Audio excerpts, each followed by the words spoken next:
جو 1 سال کا ہو. اور امام ترمذی بھی اس حدیث کو لے کے ہیں اور نیچے انہوں نے کمنٹس کیے ہیں کہ اس میں بکری یا بکرا شامل نہیں ہے, صرف بھیڑ اور دمبے کے لیے ہے کہ وہ 1 سال کا بھی چل جائے گا, وہ بھی اس صورت میں اگر کسی کو مسنہ دوندا جانور نہ ملے, کیونکہ جزا کا لفظ مینڈے کے اوپر, بھیڑ کے اوپر, دمبے کے اوپر بولا جاتا ہے, بکرے کے اوپر, بکری کے اوپر نہیں بولا جاتا, نہ گائے کے اوپر.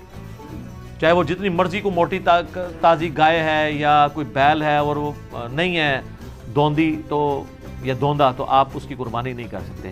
نشانی اس کے دانتوں کا چیک کرنا ہے. سال عمر کہتے ہیں جی پکا سال کا ہے, یار ہمیں پتہ ہے سال کا ہے.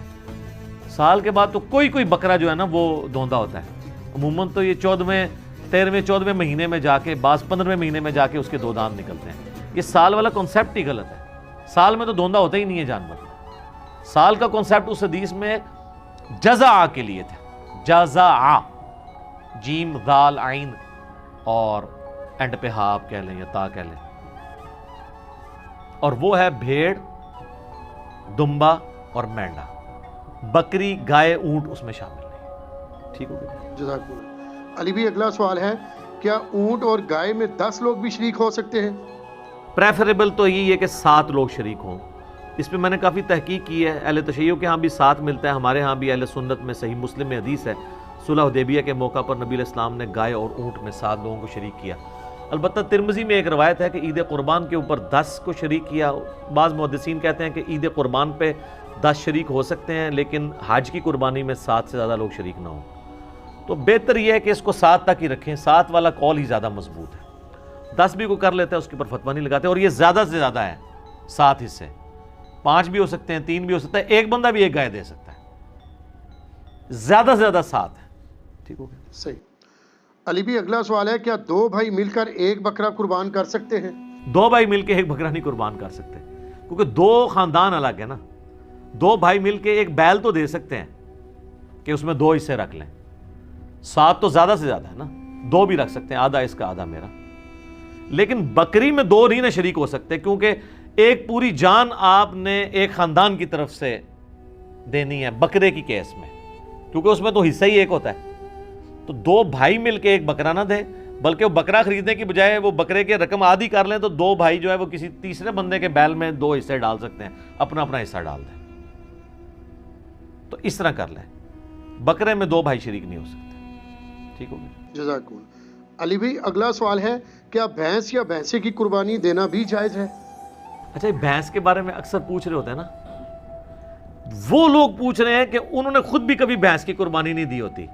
قربانی تو ہمیشہ بھینسے کی ہو رہی ہوتی ہے. کٹے دی تو کہتے ہیں جی پوچھیں جی بھینس کی قربانی ہو جاتی ہے. بھینس کی کون قربانی کرتا ہے؟ بھینس تو دودھ دے رہی ہوتی ہے. یہ جو پوچھ بھی رہے ہوتے ہیں ان کو کہ ذرا منڈی میں بھینسیں آئی ہوتی ہیں بکنے کے لیے یا بھینسیں آئے ہوتے ہیں؟ پہلی تو یہ پھکی ہے, جو پوچھے نا بھینس کی قربانی ہوتی ہے ان کو جی بھینس دی تو تسی بھی نہیں دیں دے. یہ حنفی پوچھ رہے ہوتے ہیں نا بھینس حلال ہے یا حرام ہے. تو میں نے بہت پہلے ایک ویڈیو ریکارڈ کروا دی ہے, گھوڑا, بھینس, کینگرو, مرغی, انڈا, اس کے اوپر ایک چیز میں نے کلیئر کی ہے. اور میں نے اس میں بتایا کہ آپ مجھے پہلے فقہ حنفی میں بتایا نا کینگرو حلال ہے یا حرام ہے. تو امام حنیفہ نے تو کینگرو دیکھا ہی نہیں, ان کو تو پتہ ہی نہیں تھا. ظاہر اس زمانے میں تو آسٹریلیا کہاں تھا. آسٹریلیا تو زیادہ منظر عام پہ آیا جب یہ برٹن امپائر تھی, انہوں نے وہاں پہ جا کے وہ اپنے جو بھی ایک عیاشی کا اڈا بنایا تھا, تو آسٹریلیا تو اس وقت سامنے آیا تو کینگرو لوگوں کو پتہ چلنا شروع ہوا. پہلے لوگوں کو تو کینگرو کا پتہ ہی نہیں تھا.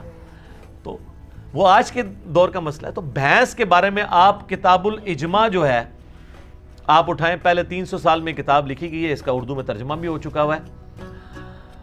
اس میں باقاعدہ لکھا ہے کہ اس بات پہ اجماع ہے کہ بھینس جو ہے وہ گائے کے حکم میں داخل ہے اور یہ بہیمۃ الانام میں آتی ہے. تو ہمیں جو لغت کے لوگ ہیں یہ بتاتے ہیں کہ گائے اور بھینس ایک کیٹیگری میں فال کرتے ہیں, اگرچہ یہ اسپیشیز ڈیفرنٹ ہیں, لیکن اگر آپ اسے دقت نظر سے دیکھیں تو یہ ایک ہی جانور کی 2 اسپیشیز ہیں. عرب کے اندر گائے پائی جاتی ہے, ہمارے یہاں پہ بھینس پائی جاتی ہے.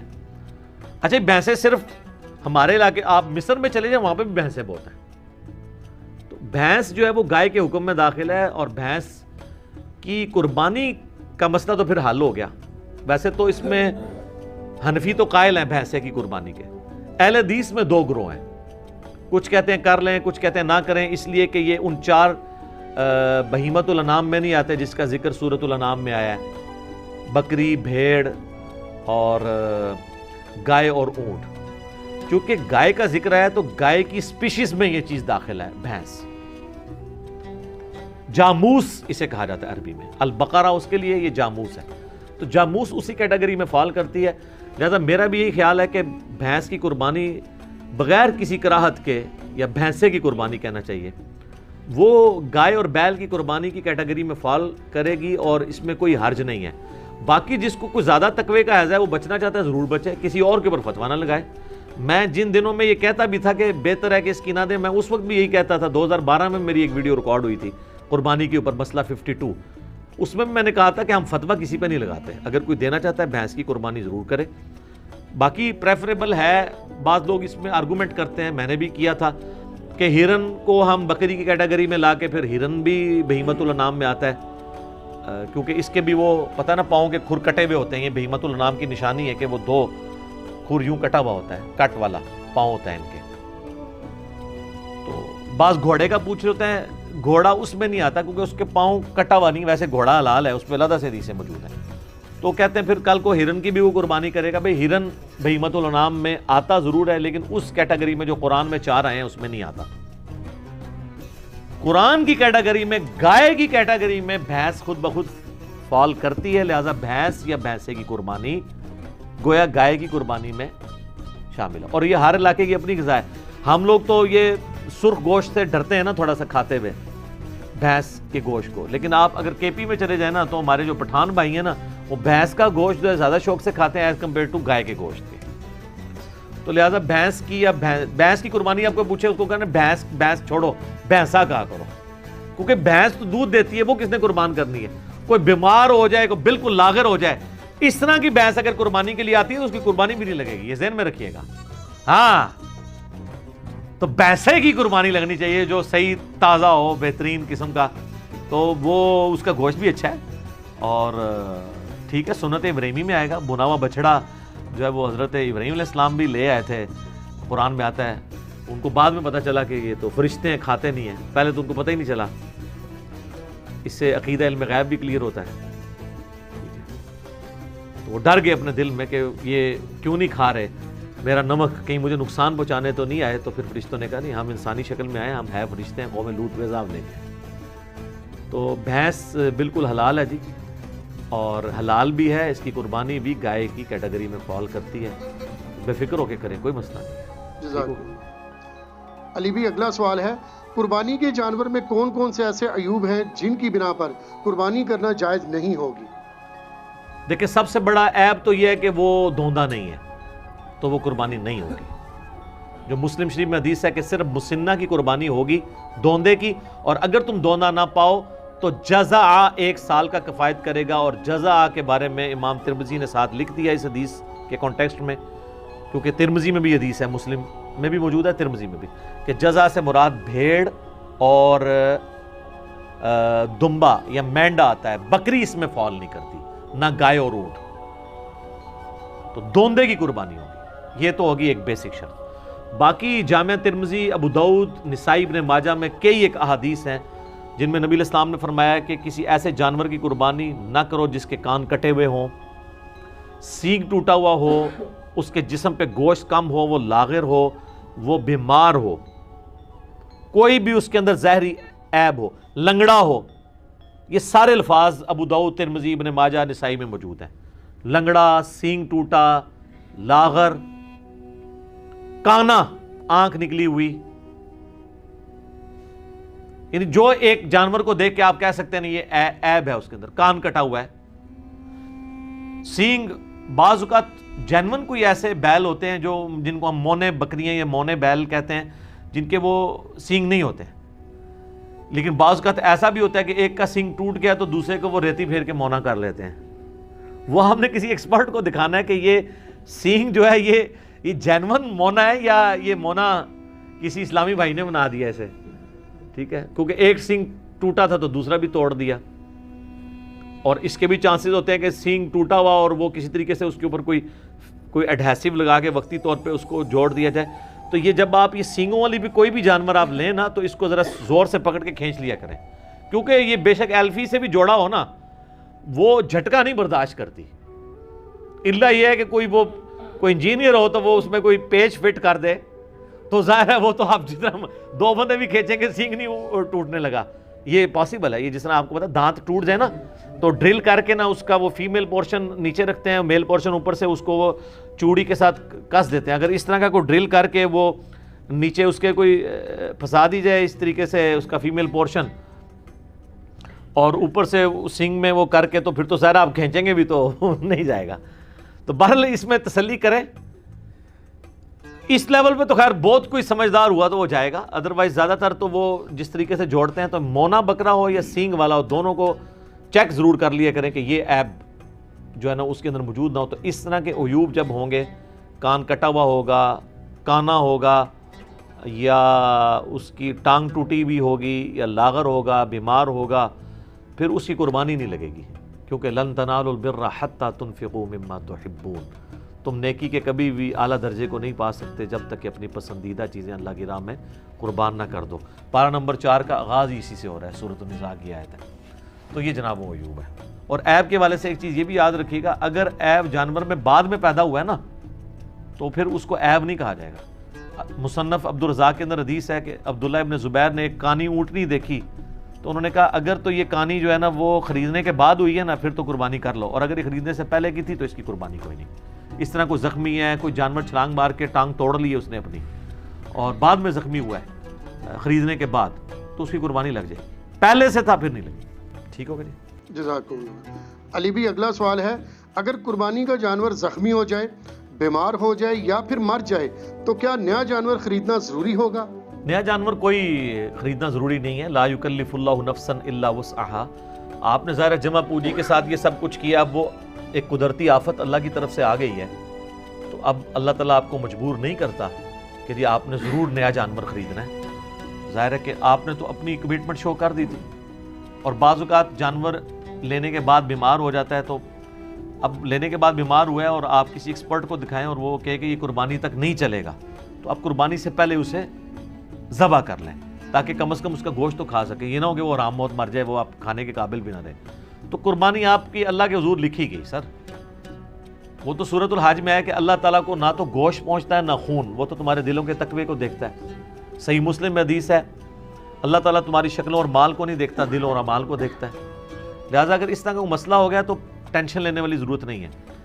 اسی طریقے سے اس میں ایک فقہ حنفی والوں نے ایک پتہ نہیں مسئلہ گھاڑ لیا ہے، وہ کہتے ہیں کہ اگر کسی شخص پہ قربانی سنت موقدہ تھی ہمارے نزدیک اور ان کے نزدیک واجب تھی اور اس نے جانور لیا تو اس کا جانور مر گیا یا زخمی ہوا اور ذبح کرنا پڑ گیا تو خیر ہے، اس کو نیا جانور لینے کی ضرورت نہیں۔ لیکن اگر کسی غریب آدمی نے لیا اور اس کا اس طرح مر گیا تو اس کو تو لازمی لینا پڑے گا۔